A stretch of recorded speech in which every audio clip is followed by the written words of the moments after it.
And they always got these. And they always having fun. So thanks a lot for showing up for this concert in the middle of the day. Well, it's bright outside. And I have 20 minutes. I'm supposed to do a performance for you. I prepared for this specifically. It's a bit different to what I usually do. I'm mostly known for like my jungle productions and hip hop, so it's always very beat centric. But today I wanted to try something different. And it's a hybrid setup. I'm using my Eurorack, and I'm also using the computer and some interface to control it. So there's a lot of parts in play, and anything can go wrong at any time, so please bear with me. And yeah, I think I'll play first, and afterwards I try to give you an idea what my intention was behind this piece, and maybe if there's also some questions from a technical standpoint or anything you want to ask, I'd be happy to reply.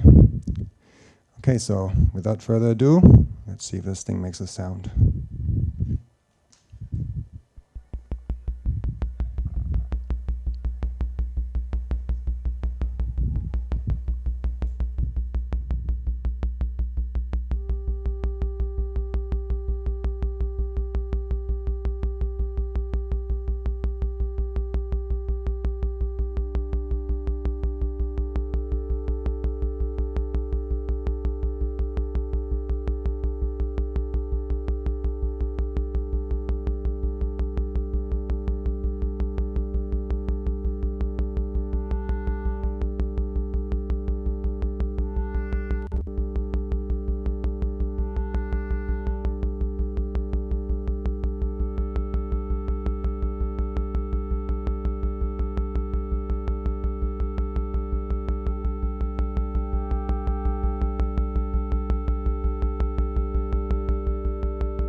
Thank you very much. So, yeah, I was a bit nervous because this is completely out of my comfort zone, and I really wanted to try something different here. But all in all, it worked quite well. I'm pretty sure you heard a couple of bumps because my system is maxing out, and I think it has something to do with the HDMI cable. So a couple of these really loud pops that was not intended, was not part of the performance. But still, yeah. Yeah, so the idea behind this piece I was performing today is I really wanted to do something polyphonic for like a modular performance, because this is something, for me, I'm coming from a jazz background and I always loved harmonies. I studied at a jazz school in Vienna in the 80s, and I was first exposed to, you know, like modal jazz, like Miles Davis and Chick Corea and all these guys from the 70s who experimented not just with diatonic scales, but with different harmonies. And so when I had the opportunity to play here today, I actually went back to the pieces that really inspired me in the first place. And actually what I was playing today, it's a composition by one of my favorite musicians, Jaco Pastorius. I don't know if any of you have heard of him, a really interstellar musician who was a bassist, but also an amazing composer. So this is actually from the real book. This is the bass that I used to program the sequences that you heard earlier. And I really love the way how he's voicing the chords in the 3 sections that I took from the piece. And there's a lot of parallel transposition. There's a lot of interesting modulations going on. And I really wanted to somehow find a way to perform this on a modular system, but give me access to the individual voices. Now, this is something that I really love about, let's say, if you write for a brass section or if you write for a string section, you have control over each of the voices. And this was something that immediately appealed to me when I first learned about the modular world, where I felt like, okay, this is a monophonic system, and I don't want to play a chord and then just have all the notes come out at once, but rather I have control over each of these voices if I find a way to manipulate them the way I want to. So this was kind of, these two ideas put together were kind of the nucleus for what I played. Plus, there was another thing that also really inspired me, and it's this little gadget. This is what I started to produce music with. It's the Tascam Porter Studio 424. Those who grew up in the 80s remember that was the only way you could basically record music before DAT tapes came around, right? At least the only affordable way. And what I liked about the system was you could put one note on a channel and you could bring up that particular note and fade between those and create your own chords and create your own voicings.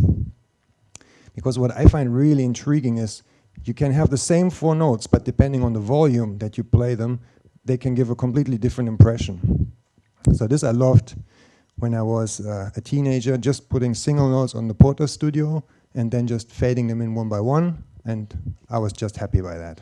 So having this in mind, I thought, well, maybe I can find a way to also transport this workflow to the modular world.